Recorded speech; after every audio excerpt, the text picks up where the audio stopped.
आज बाबा बच्चों को समझाते कि बच्चे, बाप तुम्हारा, बाप टीचर सतगुरु है, स्वयं भगवान तुम्हें पढ़ाने आते। ऐसे ऐसे चिंतन करते रहेंगे तो माया कभी भी तंग नहीं करेगी। फिर बाबा ने आज समझाया कि बच्चे, मैं सतयुग में नहीं आता, मैं सतयुग में किसी के तन में छिपकर भी आकर के स्वर्ग नहीं देखता।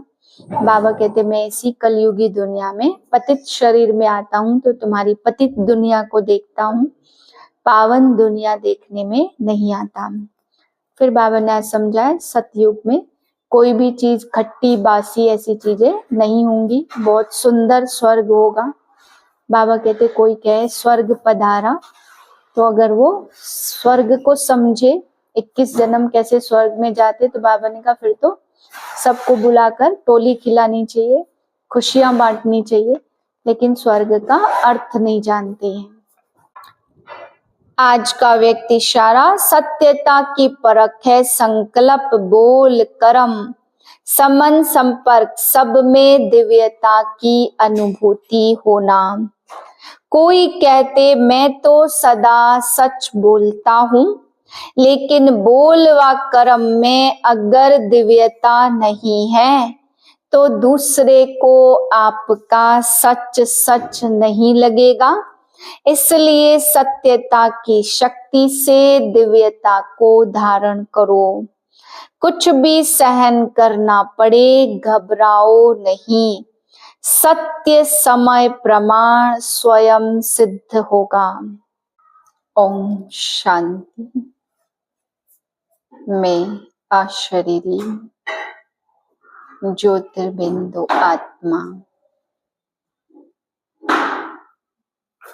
प्रेत बुद्धि आत्मा हूँ, देह के बांध से बिल्कुल परे।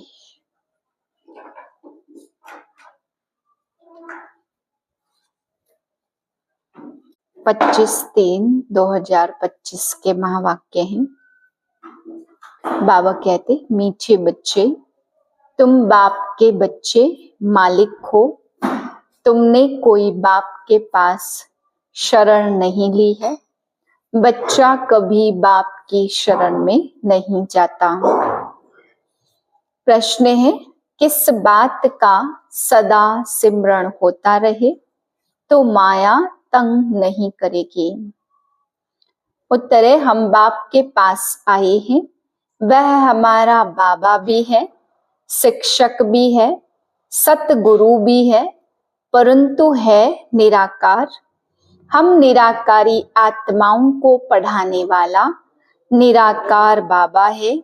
यह बुद्धि में सिमरण रहे तो खुशी का पारा चढ़ा रहेगा, फिर माया तंग नहीं करेगी। ओम शांति। त्रिमूर्ति बाप ने बच्चों को समझाया है, त्रिमूर्ति बाप है ना, तीनों को रचने वाला वह ठहरा सर्व का बाप, क्योंकि ऊंचते ऊंच वह बाप ही है। बच्चों की बुद्धि में है हम उनके बच्चे हैं। जैसे बाप परम धाम में रहते हैं, वैसे हम आत्माएं भी वहां की निवासी हैं।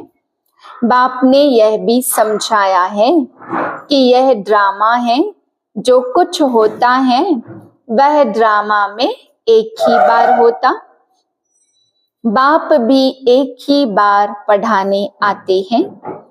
तुम कोई शरणागति नहीं लेते, यह अक्षर भक्ति मार्ग के हैं, शरण पड़ी में तेरे।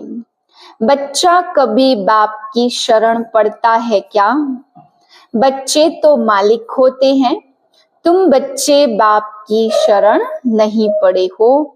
बाप ने तुमको अपना बनाया है, बच्चों ने बाप को अपना बनाया। तुम बच्चे बाप को बुलाते हो कि बाबा आओ, हमको अपने घर ले जाओ अथवा राजाई दो। एक है शांति धाम और दूसरा है सुख धाम। सुख धाम है बाप की मिल्कियत और दुख धाम है रावण की मिल्कियत। 5 विकारों में फंसने से दुख ही दुख है। अब बच्चे जानते हम बाबा के पास आए हैं। वह बाप भी है, शिक्षक भी है, परंतु है निराकार। हम निराकारी आत्माओं को पढ़ाने वाला भी निराकार है। वह है आत्माओं का बाप। यह सदैव बुद्धि में सिमरण होता रहे तो भी खुशी का पारा चढ़े। यह भूलने से ही माया तंग करती है। अभी तुम बाप के पास बैठे हो तो बाप और वर्षा याद आता है। एम ऑब्जेक्ट तो बुद्धि में है ना, याद शिव बाबा को करना है। श्री कृष्ण को याद करना तो बहुत सहज है। शिव बाबा को याद करने में ही मेहनत है। अपने को आत्मा समझ बाप को याद करना है। श्री कृष्ण अगर हो तो उस पर तो सभी झट फिदा हो जाए। खास माताएं तो बहुत चाहती हैं हमको श्री कृष्ण जैसा बच्चा मिले, श्री कृष्ण जैसा पति मिले। अभी बाप कहते मैं आया हूं, तुमको श्री कृष्ण जैसा बच्चा अथवा पति भी मिलेगा, अर्थात इन जैसा गुणवान, सर्वगुण संपन्न, 16 कला संपूर्ण सुख देने वाला तुमको मिलेगा। स्वर्ग अथवा श्री कृष्णपुरी में सुख ही सुख है। बच्चे जानते हैं हम यहाँ पढ़ते हैं श्री कृष्णपुरी में जाने के लिए। स्वर्ग को ही सब याद करते, कोई मरता है तो कहते फलाना स्वर्गवासी हुआ, तो खुश होना चाहिए, ताली बजानी चाहिए। नरक से निकलकर स्वर्ग में गया, यह तो बहुत अच्छा हुआ। जब कोई कहे फलाना स्वर्ग पधारा तो बोलो कहां से गया, जरूर नरक से गया ना। इसमें तो बहुत खुशी की बात है, सबको बुलाकर टोली खिलानी चाहिए। परंतु यह तो समझ की बात है। वह ऐसे नहीं कहेंगे 21 जन्म के लिए स्वर्ग गया, सिर्फ कह देंगे स्वर्ग पधारा। अच्छा, फिर उनकी आत्मा को यहाँ क्यों बुलाते हो नरक का भोजन खिलाने? नरक में तो बुलाना नहीं चाहिए। यह बाप बैठ समझाते, हर बात ज्ञान की है ना। बाप को बुलाते हमको पतित से पावन जरूर बनाओ, जरूर पतितों को खत्म करना पड़े। सब मर जाएंगे फिर कौन किसके लिए रोएंगे। अब तुम जानते हो हम यह शरीर छोड़ जाएंगे अपने घर।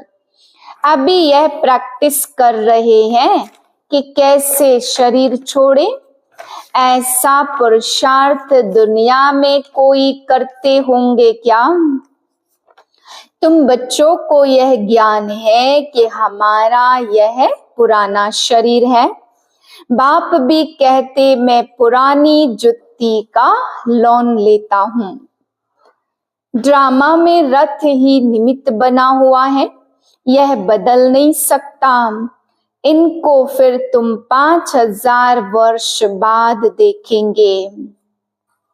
ड्रामा का राज समझ गए ना। यह बाप के सिवाय और कोई में ताकत नहीं जो समझा सके। यह पाठशाला बड़ी वंडरफुल है। यहाँ बूढ़े भी कहेंगे हम जाते हैं। भगवान की पाठशाला में भगवान भगवती बनने। अरे बुढ़िया थोड़े कभी स्कूल पढ़ती हैं। तुमसे कोई पूछे तुम कहाँ जाते हो, बोलो हम जाते ईश्वरी यूनिवर्सिटी में, वहां हम राजयोग सीखते हैं। अक्षर ऐसे सुनाओ जो सब चक्रित हो जाएं। बूढ़े भी कहेंगे हम भगवान की पाठशाला में जाते, यहाँ यह वंडर है, हम भगवान के पास पढ़ने जाते। ऐसा और कोई तो कह न सके। कहेंगे निराकार भगवान फिर कहाँ से आया, क्योंकि वह तो समझते नाम रूप से न्यारा है। हर एक मूर्ति के ऑक्यूपेशन को तुम समझ सकते हो। राजाई भी बाप बिगर कोई दे न सके। इन लक्ष्मी नारायण ने कोई लड़ाई से यह राज्य नहीं पाया, वहां लड़ाई होती नहीं है। ऐसे नहीं कि जिसमें प्रवेश किया है उनको याद करो, नहीं तुम माँ में कम याद करो। वह सन्यासी लोग अपना फोटो नाम सहित देते हैं, अब शिव बाबा का तुम क्या फोटो निकालेंगे? बिंदी के ऊपर नाम कैसे लिखेंगे? बिंदी पर शिव बाबा का नाम लिखेंगे तो बिंदी से भी नाम बड़ा हो जाएगा। समझ की बातें है ना, तो बच्चों को बड़ा खुश होना चाहिए कि हमको शिव बाबा पढ़ाते हैं। जो उनमें गुण है वह बच्चों को भी देते हैं। तो मनसा वाचा कर्मणा कोई को भी दुख ना दो। सबके कान में मीठी मीठी बातें सुनाओ कि शिव बाबा को याद करो तो याद से विकर्म विनाश होंगे। सबको यह संदेश देना है, अंत में सब कहेंगे अहो प्रभु तेरी लीला।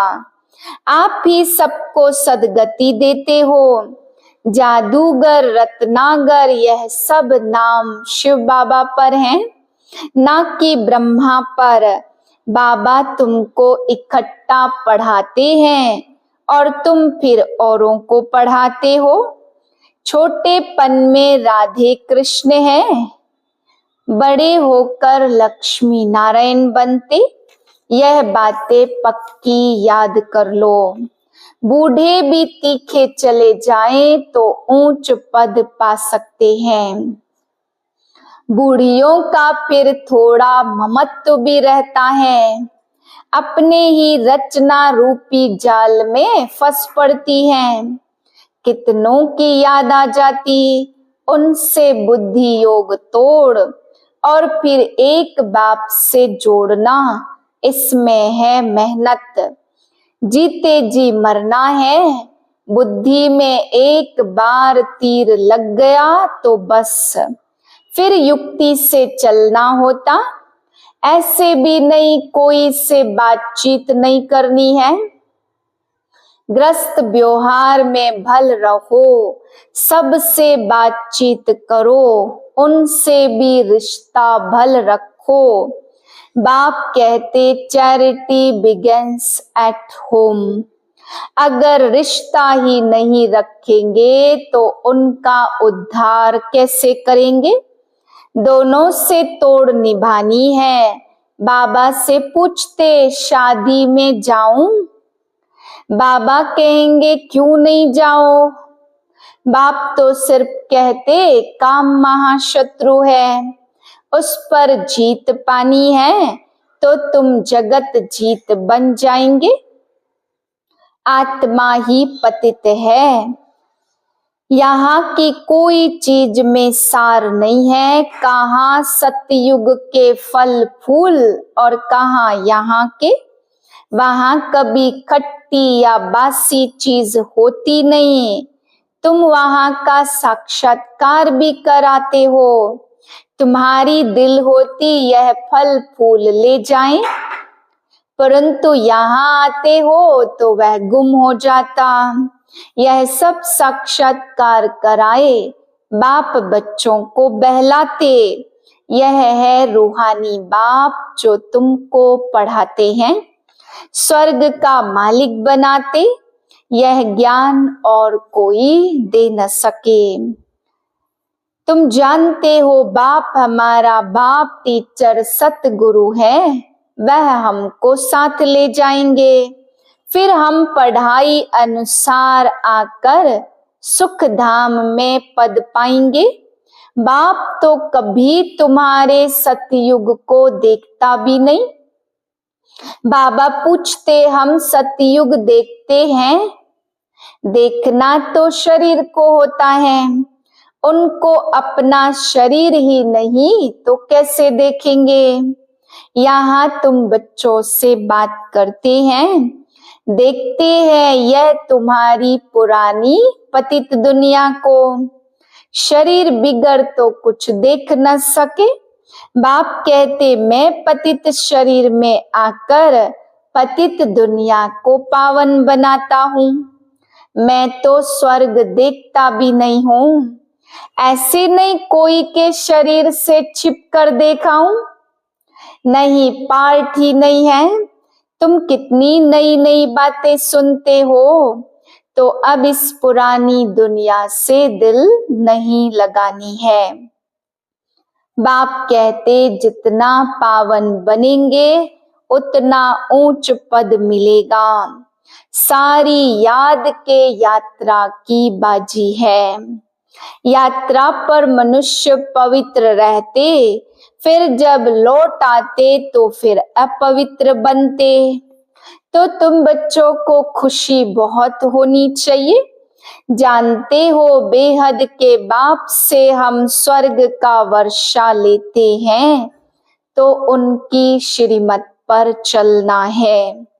बाप की याद से ही सतो प्रधान बनना है। 63 जन्मों की कट चढ़ी हुई है, वह इस जन्म में उतारनी है। और कोई तकलीफ नहीं है। विष पीने की जो भूख लगती वह छोड़ देनी है, उनका तो ख्याल भी न करो। बाप कहते इन विकारों से तुम जन्म जन्मांतर दुखी हुए हो। भल बाबा कोई को कहते हैं बाइस्कोप देखने में हर्जा नहीं है, परंतु बाइस्कोप जाने में खराब हो पड़ते, इससे ही हेल में चले जाते। कुमारियों पर तो बहुत तरस पड़ता है। भल बाबा कोई को कहते देखने में हर्जा नहीं है, परंतु तुमको देख और भी जाने लग पड़ेंगे, इसलिए तुम्हें नहीं जाना है। यह है भागीरथ, भाग्यशाली रथ है ना, जो निमित्त बना है तो ड्रामा में अपने रथ का लौन देने। तुम समझते हो बाबा इसमें आते, और यह है हुसैन का घोड़ा। तुम सबको हसीन बनाते, बाप खुद हसीन है, परंतु यह रथ लिया है तो ड्रामा में इनका पार्ट ही ऐसा है। आत्माएं तो काली बन गई हैं, उनको गोल्डन एजेड बनना है। बाप सर्वशक्तिमान है या ड्रामा? ड्रामा है। फिर उनमें जो एक्टर्स हैं, उनमें सर्वशक्तिमान कौन है? शिव बाबा। और फिर रावण। आधा कल्प है राम राज्य, आधा कल्प है रावण राज्य। घड़ी घड़ी बाप को लिखते बाबा याद भूल जाती, उदास हो जाते। अरे तुमको स्वर्ग का मालिक बनाने आया हूं, और फिर तुम उदास क्यों रहते हो? मेहनत तो करनी है, पवित्र तो बनना है। ऐसे ही तिलक दे देवे क्या? आप ही अपने को राज तिलक देने के लायक बनना है। बाप की याद में रहो तो तुम तिलक लायक बन जाएंगे। अच्छा, मीठे मीठे से किलदे बच्चों प्रति माता पिता बाप दादा का याद प्यार गुड मॉर्निंग। रूहानी बाप की रूहानी बच्चों को नमस्ते। हम रूहानी बच्चों की रूहानी बाप को नमस्ते। धारणा के लिए है पहली पॉइंट, बाइस्कोप सिनेमा हॉल में जाने का रास्ता है, इसलिए बाइस्कोप नहीं देखना। याद की यात्रा से पावन बन ऊंच पद लेना है, इस पुरानी दुनिया से दिल नहीं लगानी है। दूसरी पॉइंट, मनसा वाचा कर्मणा कोई को भी दुख नहीं देना, सबके कानों में मीठी मीठी बातें सुनाकर सबको बाप की याद दिलानी है। बुद्धि योग एक बाप से जुड़ाना है। वरदान है, स्मृति का स्विच ऑन कर सेकंड में अशरीरी स्थिति का अनुभव करने वाले प्रीत बुद्धि भव। जहां प्रभु प्रीत है वहां अशरीरी बनना एक सेकंड के खेल समान है। जैसे स्विच ऑन ऑफ करते ही अंधकार समाप्त हो जाता, ऐसे प्रीत बुद्धि बन स्मृति का स्विच ऑन करो तो देह और देह की दुनिया की स्मृति का स्विच ऑफ हो जाएगा। यह सेकंड का खेल है। मुख से बाबा कहने में भी टाइम लगता, लेकिन स्मृति में लाने में टाइम नहीं लगता। यह बाबा शब्द ही पुरानी दुनिया को भूलने का आत्मिक बॉम्ब है। स्लोगन है, देह भान की मिट्टी के बोझ से परे रहो तो डबल लाइट फरिश्ता बन जाएंगे।